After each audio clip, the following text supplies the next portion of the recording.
Resulta que hicieron varios principios de la termodinámica y al final se dieron cuenta que no habían definido la temperatura, entonces tuvieron que hacer la ley cero o principio cero de la termodinámica, que me indica que si dos cuerpos están en equilibrio térmico con un tercero, esos dos cuerpos están en equilibrio térmico entre sí.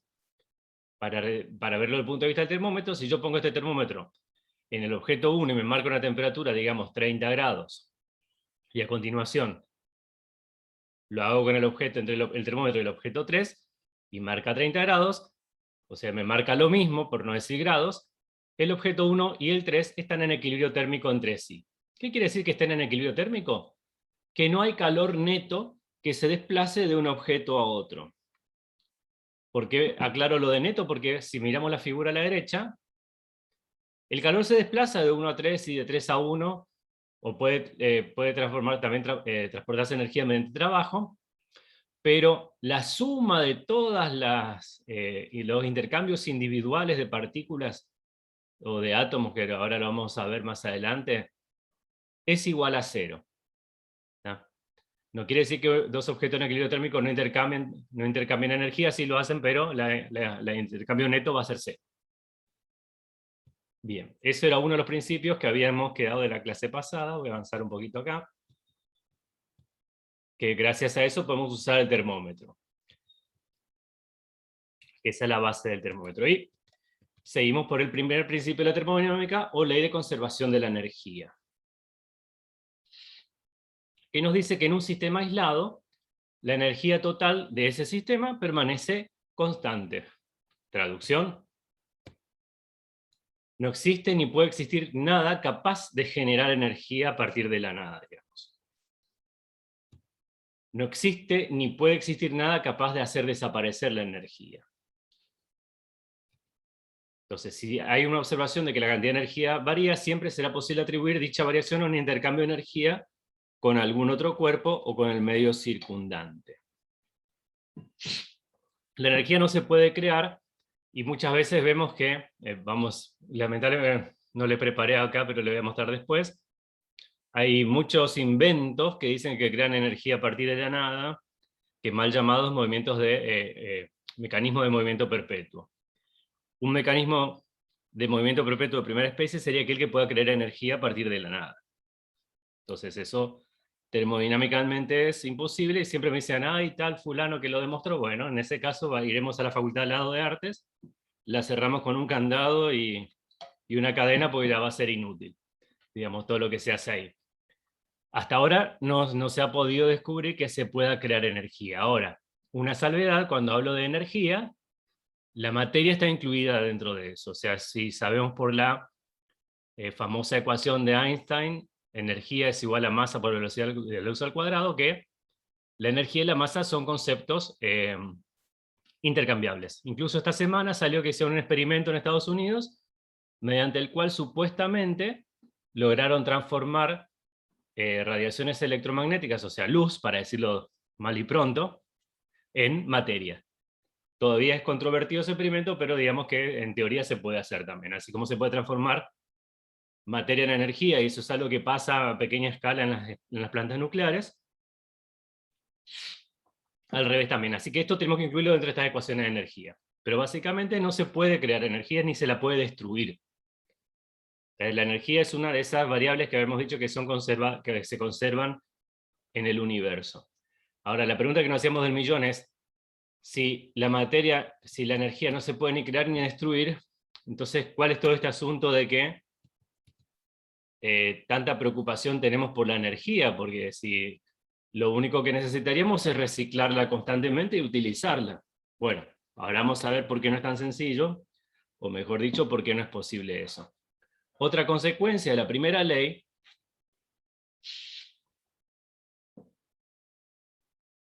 Bien, acá me dice que mi conexión es inestable. ¿Me están escuchando bien ahora? Sí, profe. Ahora sí, profe. Bien. Otra de las consecuencias de la primera ley es que el cambio de energía interna de un sistema solamente se puede deber a dos cosas: al calor o al trabajo. Son las dos formas de intercambiar energía. Entonces vamos a ver, por ahí está la ecuación, a ver si la puedo escribir acá. Vamos a ver si no me falla mi puntero. Bolígrafo. Vamos a ver si no me falla mi punterito. Últimamente está medio rebelde, necesita un cambio. A ver si acá me escribe. Ah, me escribe en negro. Esperen un poco, voy a cambiar el color. Ponerlo blanco. Bien. Voy a escribir acá, total, solamente una ecuación que no vamos a utilizar mucho, pero quería que la sepan, de la primera ley. Cuando vean, creo que ya les dije, cuando vean esto que es una letra griega delta mayúscula, en ingeniería y en ciencia en general quiere decir cambio. ¿No? El antes y ahora. Entonces esto quiere decir el cambio de energía interna, esto U es energía interna, va a ser igual al calor menos el trabajo. De acá me sale el signo que tiene el trabajo, el convenio termodinámico para hablar de trabajo. Entonces eso me dice la primera ley, con eso yo puedo calcular si hay una variación de energía interna de un sistema, esto puede deberse a que se agregó calor, entonces si el calor es positivo, aumenta la energía interna, si el calor es negativo, disminuye la energía interna. Por otra parte el trabajo, si el trabajo es positivo, la energía interna disminuye, o sea que el convenio termodinámico me dice que el trabajo positivo es el trabajo que hace el sistema sobre el medio ambiente. Y al revés, si este trabajo es negativo, menos por menos más, y aumenta la energía interna. Eso quiere decir que el trabajo que se realiza sobre un sistema es positivo. Es negativo, perdón. Positivo si lo realiza el sistema, y negativo si se realiza sobre el sistema. Esto es un convenio termodinámico, porque hay otro convenio que funciona al revés. Bueno, no importa. Estos detalles son así, se los comento para no dejarlos pasar, pero no son tanta importancia para nosotros. Entonces, lo importante sí de la termodinámica es comprender más o menos cómo funciona, porque después vamos a ver, por ejemplo, energía. Vamos a seguir viendo el tema de energía, porque es un tema que me interesa bastante. Cuando veamos química, vamos a hacer un poquito de energía nuclear, y entonces necesitamos saber algunos conceptos mínimos. Entonces acá vemos dos tipos de usos de la termodinámica, un motor de combustión interna, a la izquierda, y a la derecha tenemos las bases para una caldera, para producir vapor. Pero vamos a tomar algo más, esto está bueno para el que sabe mecánica, no es mi caso, o para el que está en una industria que utilizan calderas con vapor a presión, o una instalación, pero nosotros tenemos más experiencia con los aires acondicionados. Entonces los aires acondicionados funcionan de una manera muy interesante, porque nos permite enfriar la casa, ¿no es cierto? Esa es la idea. Ahora, mucho más necesarios van a ser estos veranos, que ahora vamos a hablar un poquito de calentamiento global, que eso fue también otra noticia de la semana, aunque probablemente la noticia de la semana fue el pase de Messi. A largo plazo vamos a ver que va a ser mucho más importante la otra noticia que salió en la semana, que es sobre el calentamiento global. Ahora vamos a hablar un poquito de eso en el próximo bloque. Entonces, también fíjense, en Estados Unidos estaban mirando ante las olas de calor, lo que hacen, la solución que tienen no es plantar árboles, ahora están pensando en plantar árboles, sino hacer grandes edificios con aires acondicionados para que la gente que no tiene hogar pueda irse ahí y pasar el rato. Bien. Entonces la pregunta es, ¿por qué necesitamos que un aire necesita energía para funcionar? ¿Qué hacemos con esa energía? ¿Por qué los aires tienen un componente que va dentro de la habitación y uno fuera? O preguntaríamos a lo mismo pero con una variante: si ponemos un aire estos de ventana, estos grandotes, en el medio de una pieza, ¿logramos que se enfríe la pieza o no? Creo que ya saben la respuesta, pero vamos a ver por qué.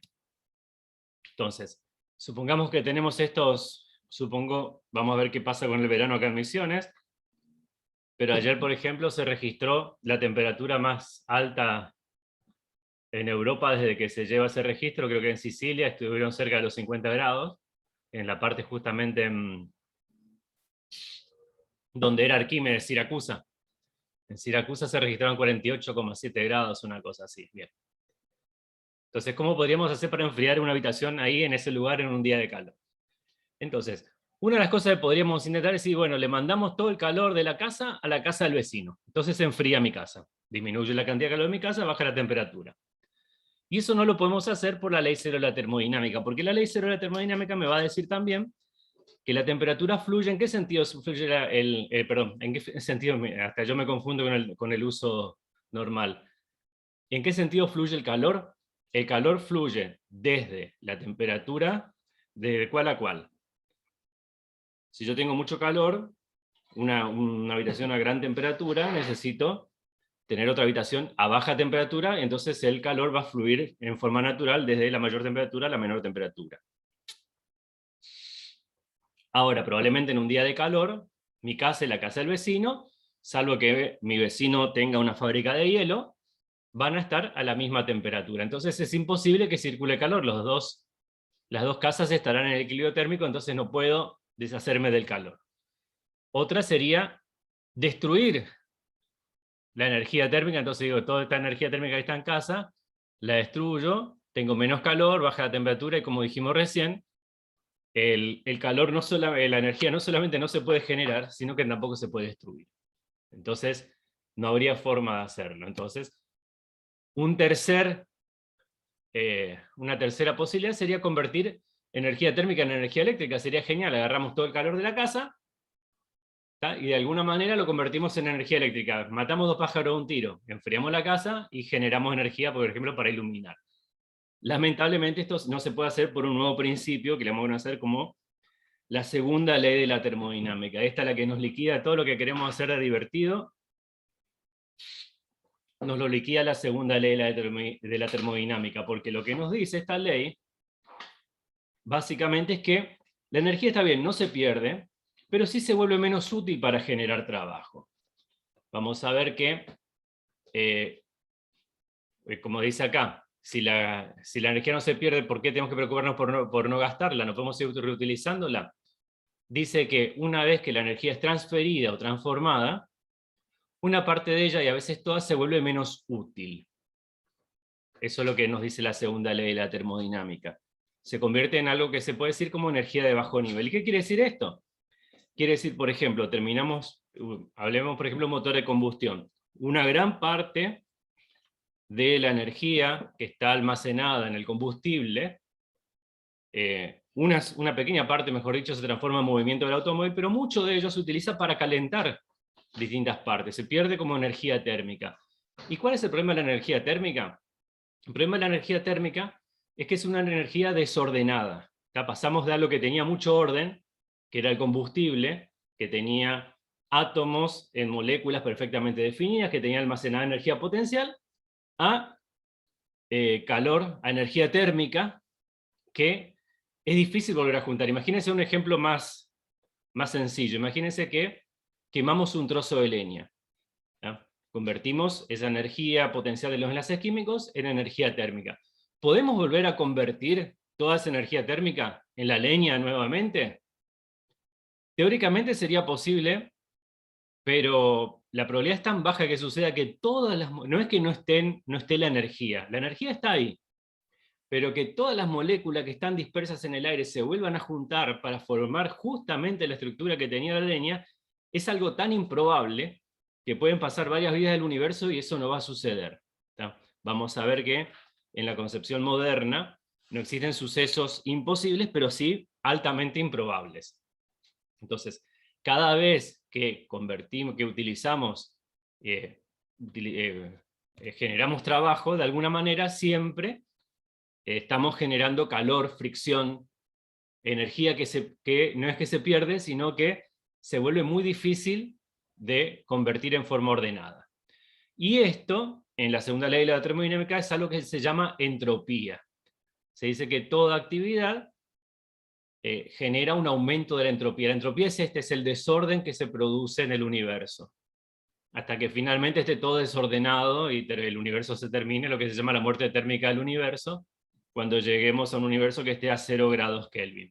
Ahí no se va a perder más entropía, pero porque va a estar todo totalmente muerto. Entonces esta ley es muy buena, muy interesante, porque nos dice que no solamente que no podemos transformar todo el calor en trabajo, perdón, no se puede transformar todo, sí, todo el calor en trabajo, sino que dice que la energía fluye de una temperatura mayor a una menor, que es el flujo de calor, que la energía fluye de mayor presión a menor presión, y que la energía fluye a un mayor potencial de voltaje a uno menor. Entonces, también vemos que la segunda ley de la termodinámica o entropía funciona como una flecha del tiempo, porque si yo les pongo un muro nuevito, perfectamente recién construido, otra foto de ese mismo muro con todo caído, es decir, ¿cuál de las fotos está primero en el tiempo? Y invariablemente el muro lo que va a tener tendencia es a decaer, no al revés, no un montón de ladrillos se van a juntar solos y volverse un muro.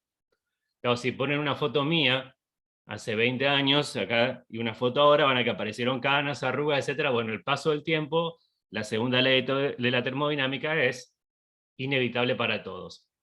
Todo esto evoluciona siempre hacia un estado de mayor entropía.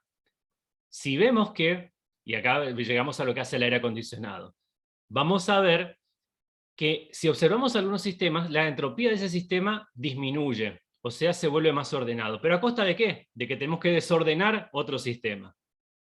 Entonces, el ser humano, por ejemplo, construye mucho orden, pero a costa de desordenar otras cosas. Eso es lo que estamos viendo. Entonces, eso es lo que hace el aire acondicionado. Lo que hace es disminuye la entropía dentro de nuestras casas, pero aumenta la del medio ambiente externo. Y la aumenta en mayor proporción de lo que disminuyó la parte de adentro. Básicamente, ¿qué tiene? Para ser muy simplificado,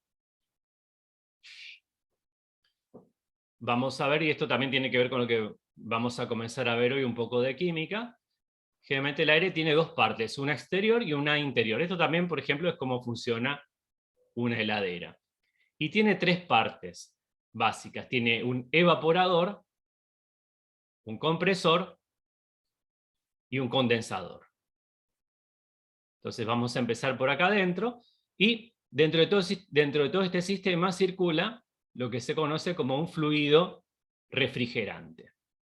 Antiguamente se utilizaba amoníaco, y todavía se sigue utilizando amoníaco, pero no en las casas, porque es un líquido a temperatura ambiente, bueno, que tiene muy buenas propiedades refrigerantes. El problema es que es muy corrosivo y tóxico. Entonces sí se ocupa, pero por ejemplo en establecimientos industriales donde uno puede tener supuestamente los cuidados para utilizarlo. En la casa se consideró que es demasiado peligroso para seguir utilizándolo. Si ustedes alguna vez tuvieron contacto con amoníaco, si a uno se le cae una gota de amoníaco líquido, esto se evapora tan rápidamente y con tanta energía de evaporación que te quema. Te quema solamente por la evaporación. Por eso ese es uno de los peligros del amoníaco. Luego se utilizaron los famosos clorofluorocarbonos, que ustedes ya a esta altura capaz que ni sepan qué es, o por ahí lo escucharon alguna vez, que en los años 80 se dejaron de utilizar porque descubrieron que el cloro, el cloro que tenía ese compuesto, finalmente terminaba la atmósfera y nos destruía la capa de ozono. Allá a finales de los 80 se notó que la capa de ozono estaba muy débil y ahí empezó a producirse una prohibición de utilización de clorofluorocarbonos. Y ahora se utilizan otros líquidos refrigerantes, pero que son de menor eficiencia, pero son más amigables con el medio ambiente. Con lo cual la capa de ozono se recuperó un poquito, pero creo que ya estamos más o menos en niveles normales. Por lo menos esa parte la hicimos bien, digamos. Entonces eso es lo que tiene adentro, es un fluido que tiene las características de, justamente como le dije, el amoníaco, se evapora fácilmente, absorbe mucho calor cuando se evapora, entonces tiene esa característica. Este fluido viene comprimido, porque acá tiene un compresor, viene comprimido por esta válvula de expansión, y acá es como que se hace, justamente la válvula de expansión es como que tiene un pequeño agujerito por donde pasa ese fluido y de repente se expande. ¿Qué pasa cuando se expande? Esto se enfría. Imagínense cuando se pone el desodorante en spray en invierno, el líquido que sale adentro cuando pasa por esa valvulita se enfría bastante. Bueno, algo similar sucede acá. Ese líquido frío pasa a través de lo que se llama el evaporador, que si ustedes desarman el aire van a ver que tiene un montón de plaquitas que es donde circula el aire. Esto es como es un intercambiador de calor, lo que necesita es mucha superficie para poder, mientras más superficie tenga, mejor va a ser el intercambio de calor entre este líquido y el aire interior. Entonces el aire que está dentro de nuestra casa pasa acá por el evaporador, justamente evapora este fluido que viene acá, y produce aire frío que lo envía el ventilador. ¿Tá? De esta manera enfriamos la pieza. Bien, hasta ahí todo perfecto, parece que es magia, pero acá es donde entra la segunda ley. Una vez que sale del evaporador, esto se volvió un aire, se volvió un vapor más caliente, y llega a donde sí está el aparato que hace cumplir la segunda ley, que es el compresor. Yo necesito estas partículas que vienen de acá, comprimirlas, por lo cual tengo que acercarlas entre sí. Comprimirlas quiere decir, tengo esta partícula, tengo otra partícula, las acerco entre sí, y se van a comprimir. Para hacer eso necesito energía. Imagínense esto como inflar una bicicleta. Si quieren comprimir el aire de la cubierta, tienen que darle al inflador. ¿Qué pasa también? Aumenta la temperatura. Entonces el compresor va a necesitar energía para funcionar, volver a enviar a este sistema, y además va a elevar la temperatura del fluido que viene del interior. Finalmente este fluido entra también a otro intercambiador de calor y a otro ventilador, que lo que hace es intercambiar el aire del exterior con el gas este que está muy caliente. Está muy caliente, entonces si ustedes se ponen en la parte de atrás, en la parte de afuera del aire acondicionado, van a ver que ahí se calienta el aire en forma bastante importante. Entonces aquí es donde aumenta la entropía de este sistema. Acá baja la entropía, pero acá aumenta, y aumenta más de lo que bajó acá. Entonces este compresor se asegura que la segunda ley de termodinámica funcione. Finalmente todo esto se dirige, pero en esto viene el condensador y otra vez vuelve el ciclo. Y así vuelve el ciclo mientras haya líquido en este ciclo. Vieron que a veces el aire deja de funcionar y entonces viene el técnico y dice, no, lo que te pasa es que te falta, tenemos que recargar el refrigerante. Bien, esto es lo que mantiene funcionando el mismo principio de una heladera. Por eso es que cuando nos olvidamos, cuando no se nos seca la ropa, podemos poner en la rejilla que está detrás de la heladera, funciona con el mismo sistema. La rejilla que está detrás de la heladera sería este condensador. La parte del evaporador es la que está dentro de la heladera, y el compresor se puede ver perfectamente en una heladera, está ahí atrás.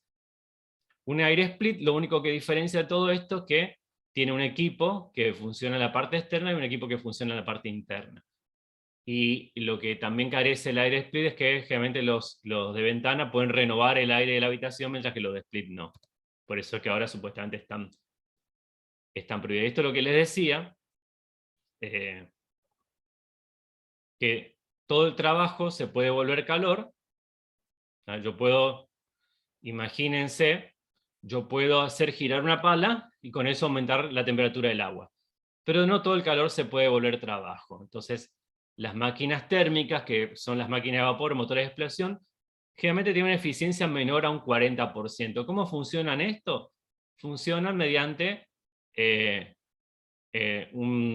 efectúan un trabajo funcionando entre dos temperaturas, un foco caliente y un foco frío.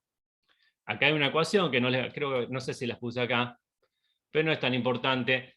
Ya descubrieron allá hace varios siglos que la eficiencia de la máquina depende de la diferencia de temperaturas entre el foco caliente y el foco frío. Mientras más diferencia haya entre estos dos focos, mayor va a ser la eficiencia de la máquina.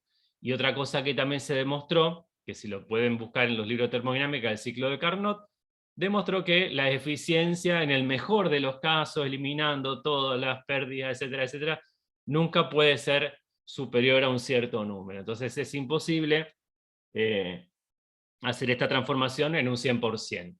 Esto es lo que le decía acá. Sadi-Carnot demostró que la máxima fracción de energía consumida que puede convertirse en trabajo útil, aún en condiciones ideales, depende de la diferencia de temperaturas entre el reservorio caliente y el reservorio frío. No vamos a hacer este cálculo, pero la eficiencia ideal va a ser igual a la temperatura, esto siempre en grados Kelvin, entre la diferencia de temperaturas entre el foco caliente y el foco frío, dividido la temperatura del foco caliente. Esto va a ser la eficiencia ideal. De ahí, para abajo, porque ahí tenemos un montón de componentes que no funcionan idealmente. Entonces, básicamente alguien decía, bueno, incluso hay una tercera ley de la termodinámica, que a su vez me dice que la entropía aparte no deja de aumentar. Entonces, alguno decía, medio en broma, medio en serio, que las leyes de la termodinámica funcionan así. La primera ley te dice que no puedes ganar. La segunda ley te dice que no puedes empatar porque no puedes transformar todo el calor en trabajo. Y después la tercera ley te dice que encima no puedes dejar de jugar. O sea, ni siquiera, no, todo esto sigue su camino. Es un poco pesimista, pero es lo que hay. Bien, antes de seguir con otra parte, les voy a compartir una pantalla, justamente lo que les estaba hablando. A ver si ustedes lo vieron, y si no les da para que lo investiguen. Fíjense la tapa que salió en el diario The Guardian de Inglaterra. Casi que ni necesita traducción, y dice: crisis climática global. Y tiene que ver un poco con esto que estamos hablando. Es inevitable, sin precedentes e irreversibles. Esto es a colación de que esta semana salió un reporte de la IPCC, que es un organismo mundial que se encarga del cambio climático, que revisó más de 14.000 trabajos en varias comisiones, y llegó a la conclusión de que como no hicimos nada, de todas las promesas que se hicieron en las últimas cumbres climáticas globales, y todo lo que se dijo que se iba a dejar de emitir de dióxido de carbono no se cumplió, hay muchas cosas, muchos procesos que ya son imparables, y que van a continuar por cientos o miles de años, entre ellos el cambio climático que estamos viviendo. También llegó a la conclusión de que no hay dudas, por lo menos no hay dudas científicas, siempre hay un margencito, de que todo esto está producido por la actividad humana, y que si no tomamos medidas drásticas y rápidas, las consecuencias serán aún peores. Entonces, todavía se pueden evitar algunos de los peores efectos, pero muchos de los efectos que están no van a poder ser cambiados. Esto está también acá. Si ustedes miran, hay una página que es IPCC en español. Todavía no está publicada en español el mamotreto este, porque bueno, hay como un briefing que se salió ahora en inglés, que tiene unas 200 páginas, creo, 300 páginas, y después vendrá el estudio completo que tiene unas 5.000 páginas, una cosa así, es una cosa de locos. Pero las conclusiones no son buenas, digamos. ¿Por qué tiene importancia esto que le digo? Porque ustedes como diseñadores seguramente van a tener que hacer mucho hincapié en, bueno, qué consumimos, qué huella de carbono deja las cosas que nosotros hacemos, cómo va a funcionar el capitalismo de ahora en más, porque si realmente nos tomamos en serio estas cosas, no va a poder funcionar como siempre. Entonces, ¿quiénes son los responsables? ¿Quiénes tienen que cambiar las cosas? Y ser realistas también, porque que me digan desde mañana no utilizaremos más automóviles es inviable. O desde mañana prohibido los aires acondicionados, no sé, muchas cosas que generan dióxido de carbono, y va a ser difícil. Entonces hay que ser realistas, pero a la vez también hay que ser precavido y no tirarle toda la... Porque algunos dicen, no, sigamos como siempre, habrá algunas partes del planeta que serán inhabitables, y bueno, que la gente que vive ahí que se mude, que si vive cerca del mar, y bueno, se le va a inundar, va a venir la crisis, se le va a venir el agua al cuello, y bueno, que se vaya a otro lado, ¿cuál es el problema? Entonces eso sería otra postura, digamos, hay las posturas extremas. Hay otra postura extrema que dice, no, desde mañana volvamos a la edad de piedra, plantemos las cosas en nuestra casa, solo caminemos y andemos en bicicleta. A mí me parece perfecto, yo trato de andar en bicicleta todo lo que puedo, caminar todo lo que puedo, pero hay cosas que en la vida moderna no se pueden evitar. Bueno, esto le quería comentar porque algo de esto vamos a ir hablando en el segundo cuatrimestre, que ahora empezaremos en el siguiente bloque, con lo que es química. Vamos a hacer un recorrido por la química, y también vamos a hacer un recorrido por la ciencia de los materiales, muy breve, porque no tenemos tiempo para tanto, pero también la ciencia de los materiales es interesante ver lo que pasó en estos días. Durante las vacaciones creo que pasó esto, ¿no? No sé si lo recuerdan, ya a esta altura, las noticias pasan rápido, pero está bueno porque me puse a mirar, yo no soy ingeniero civil, de estas cosas no sé demasiado, pero hablar de materiales y estructuras Es muy interesante mirar estos videos de las torres estas que cayeron, de la torre que cayó en Miami, porque si uno mira los videos ve un montón de detalles estructurales y cómo funcionan las estructuras de soporte, con las teorías que se han hablado sobre por qué cayeron estas torres. Entonces, ahí, por ejemplo, se habla de que en casi todos lados que lo que produjo el primer colapso fue el punzonamiento, o sea que la losa que atravesó las columnas porque ya no las soportaban. Algunos dicen que por fallas estructurales del edificio, otros dicen que por distintos aspectos. También habla, por ejemplo, de corrosión de los materiales, porque algunos dicen que al estar cerca del mar o también al tener muchas filtraciones, el material del que estaba compuesto falló. Bueno, ahora estarán en las pericias, harán las pericias y verán qué pasó realmente, analizarán los materiales, si el concreto que se utilizó era de buena calidad para lo que debía resistir. Acá lo que se ve el funcionamiento, fíjense que esta losa va a atravesar, esto es lo que se supone que pasó, ¿no? Esta losa de repente atraviesa la columna. Al atravesar la columna, lo que pasa es que la columna queda muy larga y se produce un fenómeno que se llama pandeo. Imagínense que un palito muy finito y largo deja de tener sustento y se termina rompiendo. Eso es lo que algunas teorías dicen. Después, ¿por qué pasó eso? Si fue por falla de diseño, si algunos dicen que fue porque esta piscina que está acá filtraba todo el tiempo y con algunas reparaciones que se hicieron fueron debilitando estas columnas. Bueno, eso se verá. Pero si quieren, miren, si pueden, miren en internet, pues si quieren les paso algún link, porque es muy interesante, porque a través de un ejemplo práctico, que ustedes por supuesto no se van a dedicar a diseñar edificios, yo tampoco, pero esos ejemplos prácticos nos pueden servir para los diseños de ustedes, que también van a necesitar tener estructuras de soporte. Fíjense este otro video que está acá, muestra algo que tiene que ver con la química.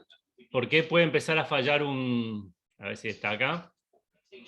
¿Por qué puede empezar a fallar una columna? Bueno, acá lo tienen.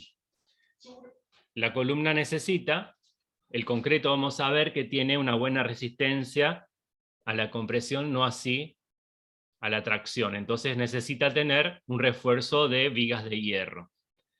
El problema del hierro es que si de repente se queda expuesto o en contacto con agua, se produce la corrosión.